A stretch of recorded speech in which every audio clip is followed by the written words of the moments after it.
One man is dead following a bad accident today in Beaver Township at an intersection with 3 stop signs, a setup that's asking for tragedy. We just learned the victims' identities in the last half hour. 26-year-old Russell McCullough Jr. of Alliance was riding in the car when 22-year-old Gabriel Blankenship of Salem failed to yield at that oncoming semi after making a quick stop at the intersection. McCullough died at the hospital. Blankenship is still at St. E's tonight. 27 First News reporter Lindsay Watson talked to witnesses who are begging for change. She joins us live in the studio with our top story at 11. Well, neighbors call this three-way intersection deadly, saying they've witnessed several crashes here just over the last 15 years. Now, as the Ohio State Highway Patrol continues to investigate today's crash, they're asking for something to be done. I need to do something here, at least some kind of flashing light, stop sign, something to announce that this could happen.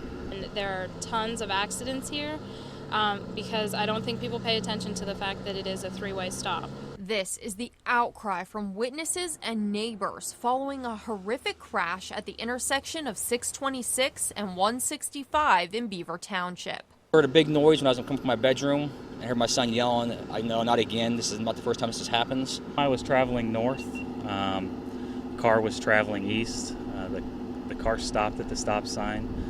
Witness says that it then pulled out in front of the semi. The semi put on his Jake brake, blew the horn, but there was no miss in the car. It hit it square in the side.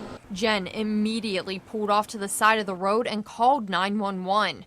She, along with 2 other witnesses who happened to be nurses, ran to the scene moments after the 2 vehicles came to a stop in Raymond's front yard. We worked on clearing their airway and getting them, able to breathe if possible, and then I went and assisted the semi-truck driver. When I came outside, this is all I saw.